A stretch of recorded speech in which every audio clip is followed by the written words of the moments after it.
Alright, y'all, welcome back. I don't know when this is airing, but hopefully it's airing by Friday. I just don't know. I don't know how I'm going to release these. But I am back with my dear friends Indy and Bodhi, and pronouns again. She, they. She, they, and they, them. They, them. And we are all part of the Harvest Cabaret, which is happening Sunday, November 21st, 8 p.m., and you can find the links in the profile. Sell it. Yeah. Because that's where they'll be. I would say they're right here, but I don't know if I'll have time to put up a little display right there.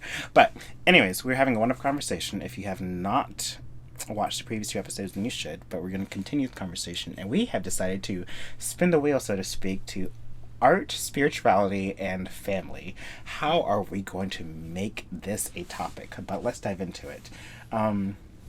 And I want to preface this by saying, number one, go watch the first episode, because I feel like that's where we spiritually dove into it and kind of laid the groundwork for this conversation right here. But to me, taking the stage is a very sacred thing. Like, you're asking people, hey, look at me. And it's like, well, why am I looking at you? Let me give you something worth looking at. And, like, let me feed you in some way. My friend Voss Sanchez talked about, like, the whole idea way back when we were cave people of being around the fire, and there were 2 things to do. There was eat and storytelling, and both were ways of feeding people, so to speak. Mm-hmm. And so all of that to say is, for me, art is just an extension of being around that same fire, so to speak. We're creating this attention, this spectacle, and it's like, look at this and let's do something for you. But with all that, and all that to say, like, art is a very spiritual thing, but art and spirituality for you, that same question or token or concept. Okay, I'll go. For me, I'm very, like, I'm close to my family members, specifically the women in my family. I love black women. I really do, like, cream of the crop for me, like, highest of the high, like, bitch, you can't get any better. You just can't. And I have been, like, doing dance and singing and, like, acting and things since I was a kid, all the way up until hell now.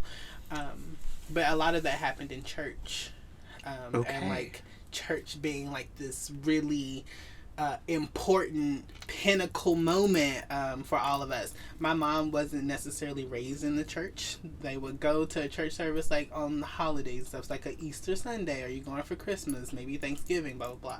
But you're not going to church, like, consistently every Sunday. So when my mom found God in the way that she wanted, she had us in church every fucking day. Okay. So Monday was mime rehearsal, dance rehearsal. Tuesday you singing in the choir. Wednesday there's Bible study. Thursday you're dancing again, because, you know, we got, like, multiple performances coming up, so you got to keep practicing. Saturday is choir rehearsal again, because now I sing in both choirs, like the big people choir and the little people choir. Like, so it's like I was always, like, ripping and running doing the whole church thing, and I just got so much fulfillment from it. I got so much joy. I honestly wasn't in church to listen to the word, to listen to the pastor speak, to listen to, you know, a man stand at the podium and tell me about myself. But I was there to listen to the music. I was there to, like, dance. I was there to cook and share and break bread with people. I was there to talk to black women and get my sustenance for the week. I was there for that, you know. And then as I got older and I grew more into my femininity and I grew more into who I am as a person, the church began to challenge those ideas to tell me that I was invalid, that I was competing with women, that I was, like, doing something wrong, which made me feel terrible. I'm like, oh my God, I'm going to hell. I'm going to, I don't know what to do. And now I'm like, okay, well, will there be VIP seats? Can I get tickets in advance? You know what I'm saying? Because I'm like, at this point, when it comes to my spirituality, I'm understanding for myself that it is 1, what I make, 2, what I choose to believe, and 3, like the way it relates to me as an individual. And not that, can't have like collective understandings of like, religion, i.e. Christianity, has been the biggest fucking cult to grace this side of the world. It sure has. I said grace this side, to destroy this side of the world. And I just, and I just really want to know for myself, like, when it comes to my art, which I do feel like is a very spiritual thing for myself, it's a lot of the ways how I like, understand my understanding of the world, because it is the thing that I created. So when I go back and look at it, I'm like, oh, this is how you're relating to the thing. Because when it's just on the inside and I'm doing it, then it's just on the inside and I'm doing it. But when it's outside of me, I can then analyze it a little bit better, which is where sweetness came from. Oh, I love that. Yeah, Ava Davis was in Sweetness. Okay, that's my star. Andy Johnson directed it, and it's amazing. It actually just premiered at the San Francisco Trans Film Festival. Oh, yes, on the 11th. So congrats! I'm very thankful for that. Thank you for the birthday present, y'all. And it's going to premiere in a few more festivals as well. Toronto International Women's Film Festival, and I'm blanking on one. Don't hate me, I'm sorry, but it's a really important festival, and it's gonna be in that bitch. But I'm blanking right now, I'm sorry. So saying all of that to say, when it comes to my spirituality and such, that I do consider myself a very spiritual person. I do have like my own spiritual practices now. Dance is definitely a part of that, like being able to express myself and move my body in ways that I was told previously were incongruent to who I am as a person, which is a lie. Well, I mean, I can fucking do the thing. So it's incongruent to you, but it's I'm moving my body. I'm doing like this. Clearly, I want to do this, and can right? Like, also have the capability, and nobody outside of me can like dictate that. And so now that I'm like moving into my artistry, and working more collaboratively. I'm also a filmmaker. Obviously, we just talked about that a little bit. I'm a filmmaker, and it's a very collaborative thing. Isn't it, Putting on a show is a very collaborative thing. Isn't it, though? And it's also terrible. It's terrible. And part of me really hates it because I am so particular. I'm Virgo moon. I'm so, like, it needs to look like this, and if it doesn't look like this, it's wrong. And that's why I'm, like, so grateful for Bodhi. And like so thankful to have the collective, to have Zoe, to have everybody who has like come together to make this, because this is, I feel like it's truly been a collaborative space where people have been able to share ideas, share their wants and desires, and also share the things that like they don't fuck with. Yeah. Like, I'm not feeling that. We should do something else. And then being able to like move and shift and navigate those things with each other. And I think that is also for me a part of my spiritual journey, is knowing how or learning how to coexist with people and also embody my whole self. Ooh. And a part of that comes through my artistry. I love all of that. We're going to circle back to the filmmaker, but Bodhi. Art, spirituality, family, like all of that. Your response to what Indy said, to what I said. Yeah. So when I think of moments when I truly feel like light and free and like what like goodness feels like, so often that feeling like comes when I'm in a chorus with people and we're singing together and we are like, on the same vibrations, and we're like, listening to each other. We're trying to harmonize, we're trying to blend and like really like come together to like be a part of this whole thing, with like that intention. Like that feels like sun on my skin. It feels like, my body is like not just here, but it's like in the voice of that person over there. It's like in the like tap and foot of like that person over there. It definitely like gets me to a place where I'm like, yeah, like I'm myself, I'm my own unique self, and for this moment I'm also all of these other people too, like I'm a part of this. And that could just be like the theater nerd in me, like the musical theater fucking nerd. But it definitely, those moments I cherish so deeply, you know, especially when it's with people that I care about, with people that care about me, that we're like, you know, in community with each other, that we're like attentive to each other's like needs, you know, we like give each other the space when we need each other, to like give each other space. And so like, yeah, like those moments of like really like taking the time to, yeah, just be with each other at the same time, to like, you know, kind of like sync up those like rhythms, to like, you know, have the wave like crash into each other at the same time, to create this like moment that like, you know, is here and it's gone. Like that is what feels like, you know, ascending to me oftentimes, you know? Isn't it like a drug? Like and drug is the wrong or right term, I don't know, but it's one way of getting there. It's like getting to that level, that like adrenaline, like the dopamine of it all. This makes me very curious too of what was your artistic start. Like Indy just shared that their start was in the church, and you just briefly touched upon it being a theater kid. If you want to talk about it, you'll have to. Yeah, for sure. No, so my family is always singing at one point or another.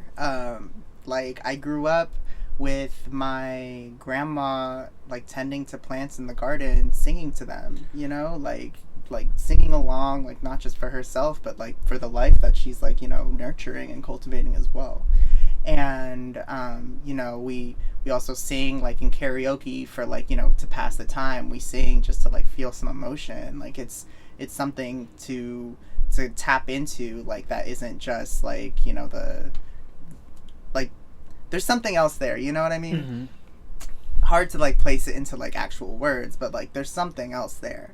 And I feel very blessed to be like part of this like lineage of like folk who like find meaning and find connection through the voice, through like song. And so like that, I found that in, you know, like my forays into like theater, into like productions like that. I've like musicals. Yes, like musicals. Tell me more. So actually, my first musical that I did that wasn't just part of like a school thing, like the first like one that I auditioned for that was like part of this like theater company. It was like still like a teen theater company, but it was Cabaret. It was, you know, and if you don't know Cabaret, it's, go watch it, go listen to some music. I think it's like a really, it's such a like interesting and like complex, and then like, you know, it kind of ends and you're like, what the fuck did I just watch? Like, full disclosure, I had just watched Cabaret for the first time maybe like 5 or 6 years ago. It's a lot. Yeah. And I did leave it wondering, what the fuck did I just watch?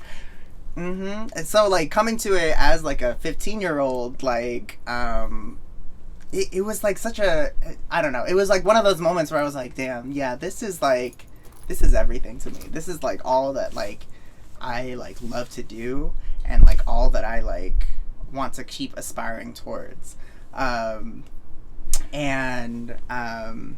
Okay. Okay, sorry, I'm putting together a few little pieces here from a previous conversation of, like... And so, earlier in the conversation, you had talked about trans and queer people, like, being put in their place in the theater community, so to speak. I don't even know where I'm going with this thought. Sorry. No. It's okay.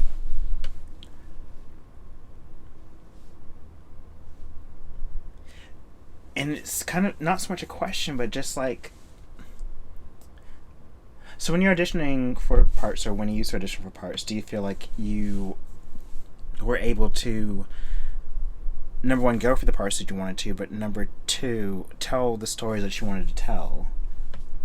There was this moment, there, in Cabaret specifically, where me and my friend... Alex Coulter, we were cast as like cabaret boys, right? And like all the girls, they get to have all these like numbers, they get to do this whole chair dance and everything. And we were like talking to the director, and we were like, so this chair dance, it's really cute, we love the choreo, can we be a part of it? And she was like, yeah, no, I'll think about it. We were like learning it while the girls were learning it, you know. It's like this like whole like sultry thing. It's cute. Yeah. And yeah, we didn't end up being like a part of it. And that was always just like, you know, we're the boys. Not really boys. But that was like such a thing, you know. It's like, you know, you're still following the script. You're still following like what the script says, and like, you know, we can do our own thing, but like we're still like following what the director says in our own way. There was another moment where same person, me and Alex, we were in this other show, musical Spring Awakening, and we were like the little gay kids that had their little gay moment, and the director was like, and then like, you know, we had this like really sweet moment. It's a really dark show, like kids like die and stuff, but like there's this one part in the second act where like these little gay kids like have their like tender moment together, and they like find some like peace for themselves. And the director was like, and you can just hold hands, and you can just like have that moment. And during the show weekend, we were like, you know, this isn't doing it for us. You just want to kiss. And we were like, yeah, let's just kiss. Love it. I had my first kiss on stage with Yeah! Alex Coulter.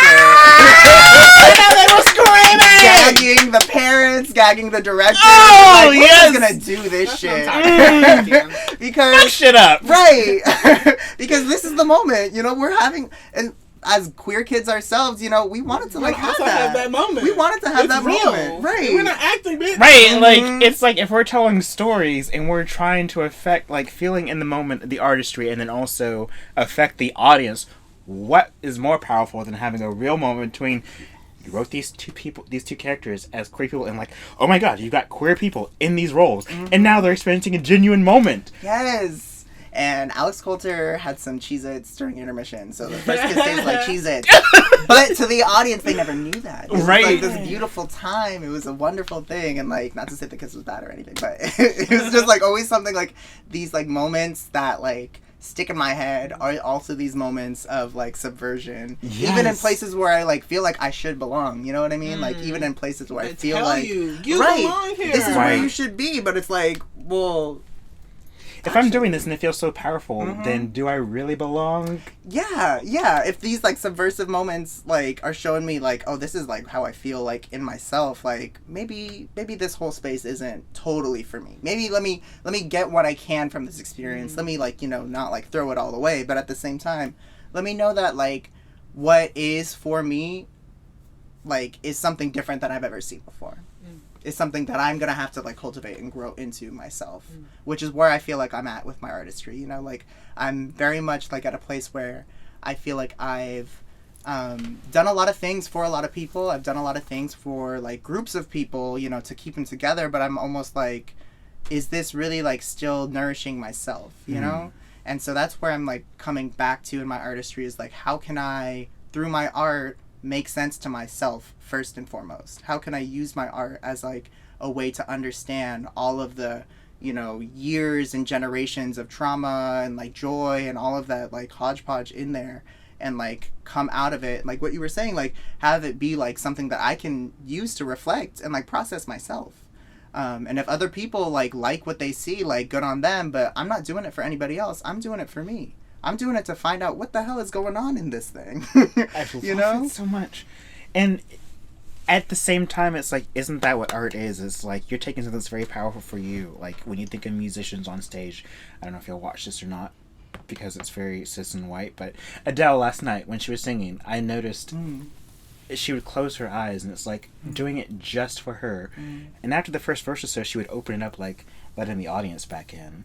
But it's like, if you're not doing the art for you first and foremost, because it's like this fuels something in you, then number one, what are you doing? But then number two, it's like having that moment for you in artistry allows other people to have that moment for them and gives them permission in a sense of like, do that for you. Like, find yourself in this moment. So I don't know what I'm getting on. on that. Where are we at time? Beautiful. We got time. Yeah. We got time to discuss things. Yeah, thoughts, responses. I think both of you are extremely accurate in your own interpretations and perceptions of like how you view your art and the way you're relating to it. Not that you need any of that kind of validation, but I'm just like that. I agree. Yeah. I would also, I guess, like to add like when it comes to, for me, like spirituality and like art, that it is like that learning experience, that it is venturing into the unknown, that a lot of spirituality is like, it's the unseen, right? Like it's the feeling, it's the, we can't quite like define it, we can't quite like create terms that just sum it up, but we can feel it. Like we know that it is there, we know that it's present, and it's tangible in some ways. We can access it, you know. It can also be cut off. Yeah. You know what I'm saying? Constricted. It like can suffocated. Yes, like it can be killed in some instances. You know what I'm saying? Like that. To know that it is a thing that is both extremely powerful and extremely fragile at the same time. You know, like it's like glass. It's beautiful. It serves a purpose. It holds everything it needs to hold. It sure does. But don't drop that bitch. Don't drop it. Or it could be over. You know? And you have to pick up the pieces, right? You have to like glue things back together. And I feel like religion, specific, not spirituality, but like religion specifically, even more specifically Christianity. Look, that bitch is toxic. Like, you heard me? that bitch is toxic, and not only that, but it's been filtered down. Like, it's just a photocopy. It's not even the real thing. Like, For real. It's nowhere near the original. So, like, Why the fuck do we keep treating it like that? this old photocopy bitch is going around causing attention all over the world, and it's like, will you please sit your ass down? Damn. I'm sorry, I got feels about Christianity. No, go here. Yes! Like, what the fuck? Yeah, and I'm just like, all of these things totally exist and can exist simultaneously and do. But to consider like my spirituality and how I like relate to my art as like this fragile bird, you know, or like this almost living entity on its own, you know, that like presides within me. Because sometimes it doesn't even feel like it's me. It feels like me accessing something that's not me. That part right there, and that's why in college I referred to myself as a demigod, because like, and I talked about this a bit in the little pre-interview email that I sent, but so my mythology, so to speak, that I pull from a lot is Greco-Roman, like, and that mythology, but also like Western literature. Like, I consider that part of my mythology and spirituality as well. And I don't know where I was going with any of that, but there's a point in there somewhere. But Accessing something that is like a portal. yes, very much so in my art. Like,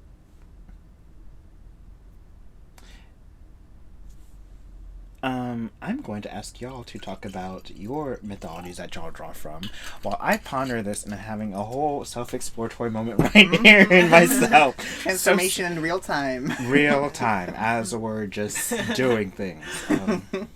But a lot of the so we are injecting mythology into the show.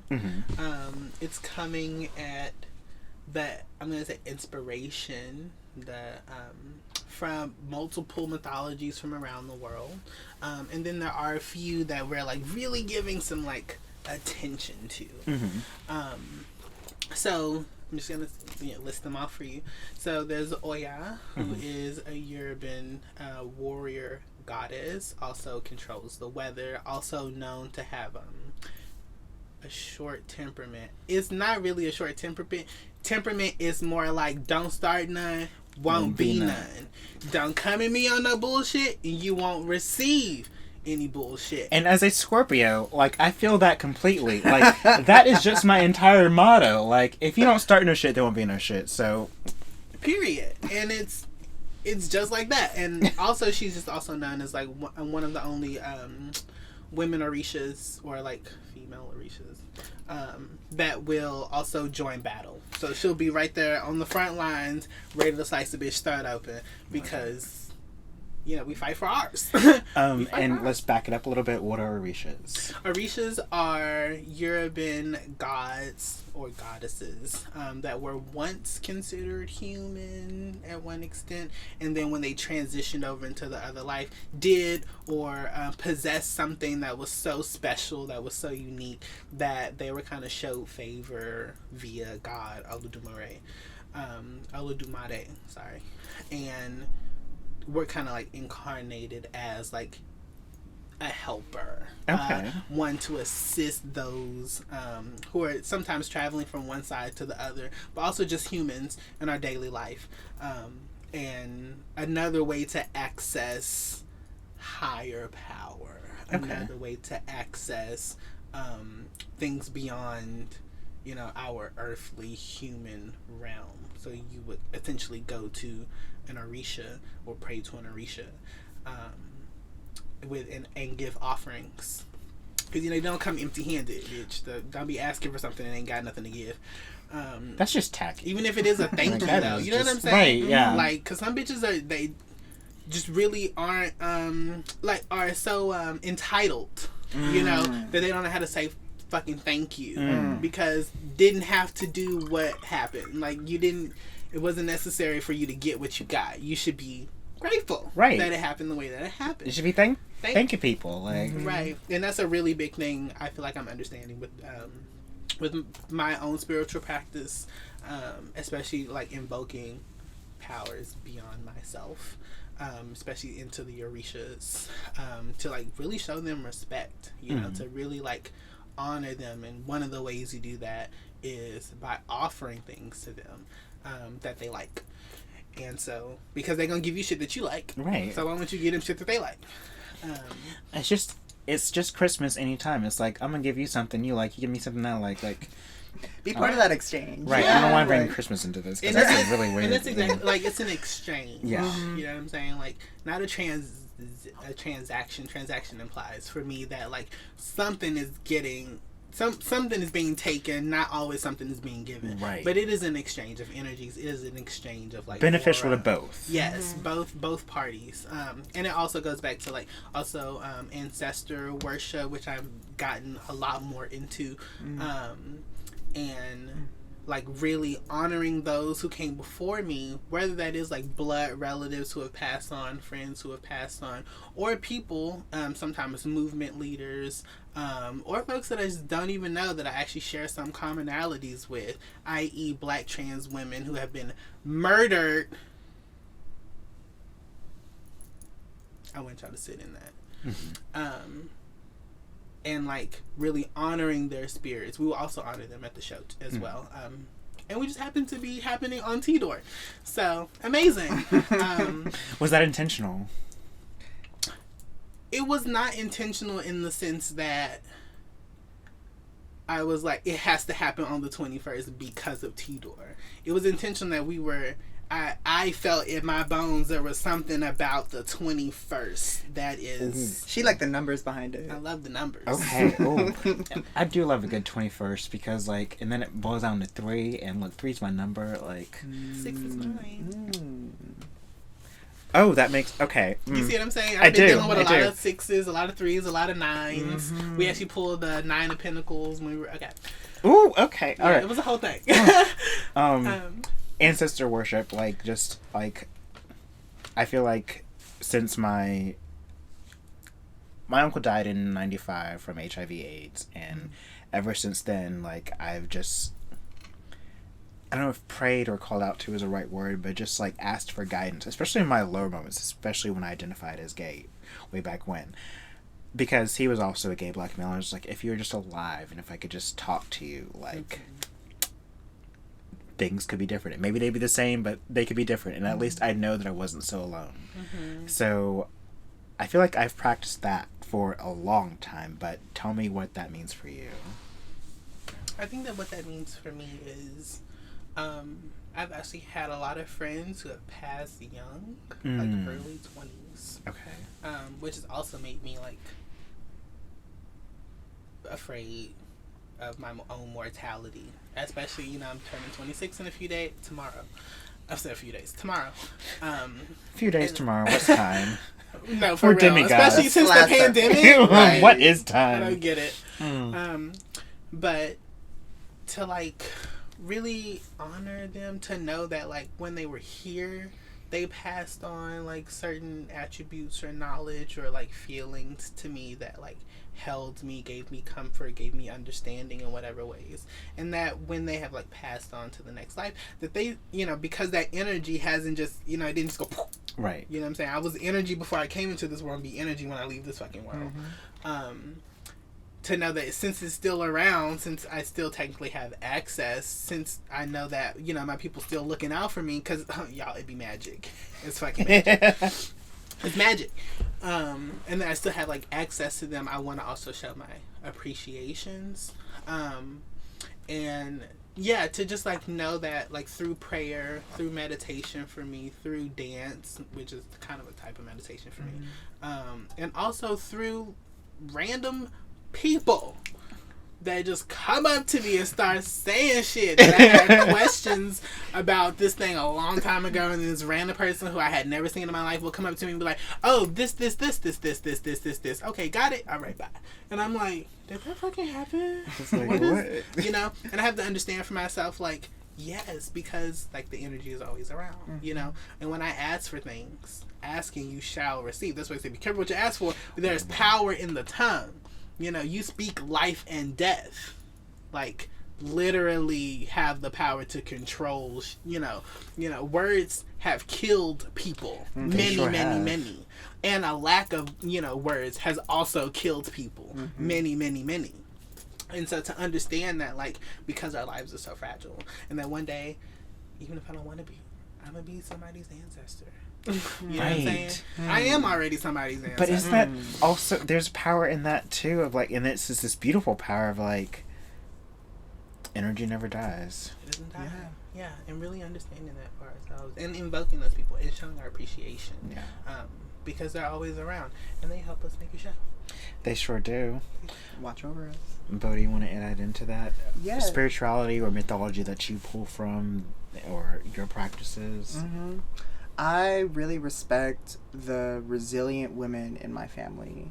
The like the women who have like made it through decades of the bullshit, of decades of like colonialism and fucked up patriarchy and like suffering through a whole bunch of shit, not because of anything else, but to like stay alive for themselves. Like that's something that I respect so much, and I'm trying to like grow and like learn from and like understand is like, you know, something that's a part of myself as well, because I sometimes will cower away from things, like kind of what you're talking about in terms of mortality. Like I'll cower away from things because I'm like, I am that fragile, I will break, I won't like be able to last. And you know, to honor both parts of like, yes, like give yourself the space and like the rest that you need, but also that like, you know, a diamond didn't become a diamond without a bunch of pressure. It sure did not. Wouldn't be able to shine without all of that like pressure and like making it through all the shit. But then also sometimes don't you think like, if I didn't have all this pressure, like, couldn't I just be like Topaz or something like Pretty. Like, I mean, be in suburbia and be Topaz. Like, oh, what's one of them cheaper ones? Zirconium. Right. Pretty nice. Yeah, it still looks nice. It does. But she's manufactured. To the untrained eye. She's manufacturing. She's got a white picket fence. Yeah. And she don't enjoy sex, so. She doesn't. You know, it's okay to moan. Right. It's okay to let it out. It's okay to have an orgasm. Yes, please. That part right there. Get yourself to orgasm. That is your power. Sorry, we interrupted you. No. That's like that's all of it. Like really like feeling that resilience, tapping into that resilience, respecting that, and also like knowing that it's not something that was handed to anybody again. Like, you know, it's something that somebody had to create for themselves. It's something that I keep coming back to, you know, being conditioned in these like in this like American like That's structures. just the way it is. That's just the way it is. So you better like sell your own like up by your bootstraps. yeah, like and if you're like on your fucking like if you're without a home, like that's your own problem kind of thing of like I feel like I am so used to like my learnings have been around like be that diversity hire, like sell your own identity so that you can like make a buck or like get a scholarship or something. And it's like, yes, I want to be celebrated for all the aspects of my like identities or like whatever I am, like however I am, but I also don't want to feel like that's the only reason that like I'm even being listened to.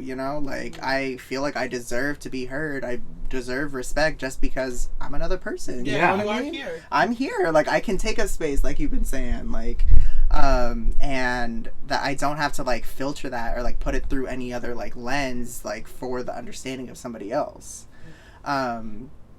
So like pairing that like kind of like understanding of my uniqueness, pairing that with like the resilience and like the tenacity to continue to like move towards life, to move towards like creation, to move towards like carrying like what self-expression could like look like it's my my journey that I'm on right now. I guess I'll say is like trying to like marry those parts and trying to create and like find that rhythm in myself that like feels right and that I can sustain for a long time, because I know like even if I were to die tonight, like that rhythm, that like same like wavelength will still have like reverberations carrying forward through like my descendants or through like even like happenstance strangers that I don't even know.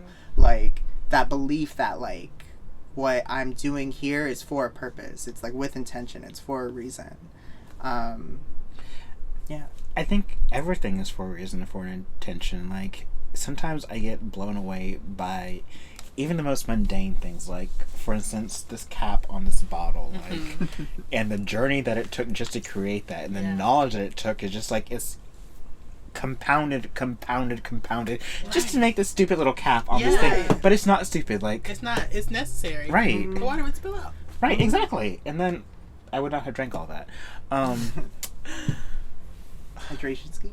I think that's absolutely beautiful. Like the idea that how any of this got here started from an idea. Somebody was like, I think I feel like, and then they told somebody else, and that person was like, I think you have a point. Maybe if we, and then they told somebody, and then before you know it, now we have like fucking cities, now we have like technology. Now but the important thing in all that too is like at some point they got stuck and they were like, oh, I need to just go relax. And what did they turn to? They probably turned to art in some form or whatever. And it was like, oh my god, let me do this, let me try this. Like it gave their mind a break, and then they're able to be like, I think that's the other really big part for me too.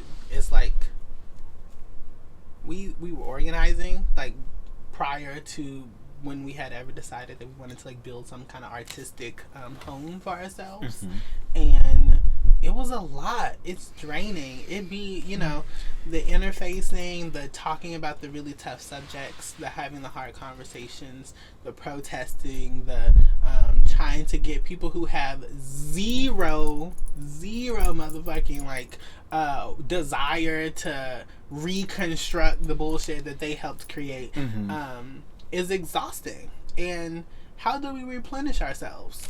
How do we give back to ourselves? How do we show that we're still like alive? Because that shit's sometimes so draining that all you want to do is fall the fuck over and sleep.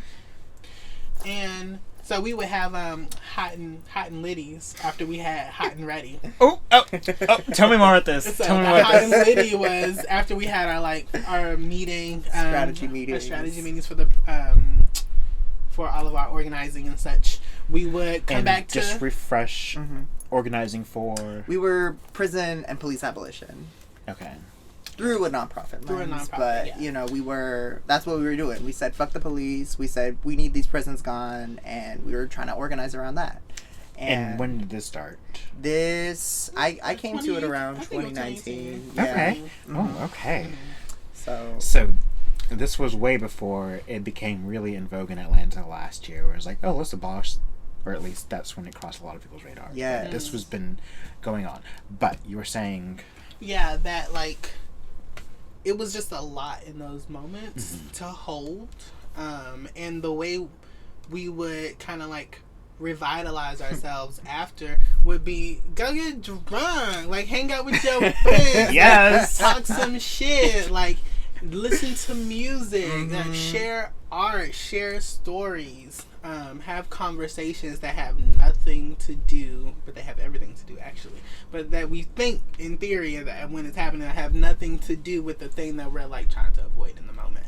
But it is about the replenishing, you know, it is about like being able to embody all of ourselves, because we are very serious people, you know, we do have like very specific goals, we do have like strategies that we're trying to impart into the world, but also that's draining as fuck, so draining, and so we need to have a space where we can just like let our fucking hair down, to like tell ourselves, yo, that was shitty, right? Yeah, it really was, you know, let's have a drink, you know, like to, and have that, like, and for that to be okay, and for it to not always be like, you gotta do the work, right? Like, why aren't you doing the work? And it was like, well, bitch, the work is killing me, so let me go get some energy so I can do the work. Right. Let me do the work for 8 hours. Let me play for 8 hours, and let me sleep for 8 hours. Like, let me just balance myself, balance myself. And I feel like that's one of like the building blocks of this cabaret, is like we understand that what we're working toward is going to be but a small fraction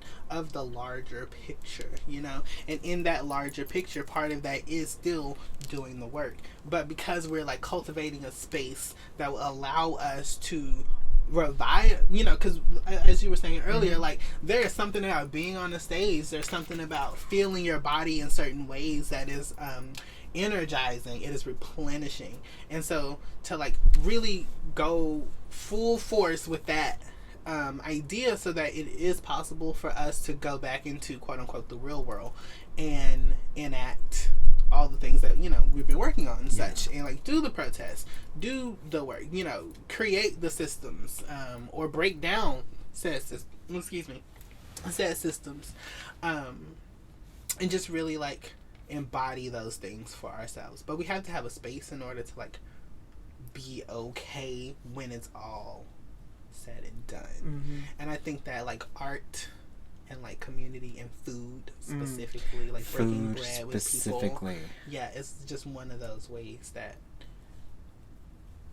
just like replenishes the soul. It makes it possible to keep going, because we can hit the reset button all day, you know. Kimmy Schmidt hit the reset button every day, but one day she woke up and realized like, I think I'm tired. Let me try something different. Let me try something else, you know. And I will also say that in this show, we do plan on in our own ways injecting like political education, injecting you know, self-awareness, injecting like being, you know, and what it means to embody the multiple facets that we all possess.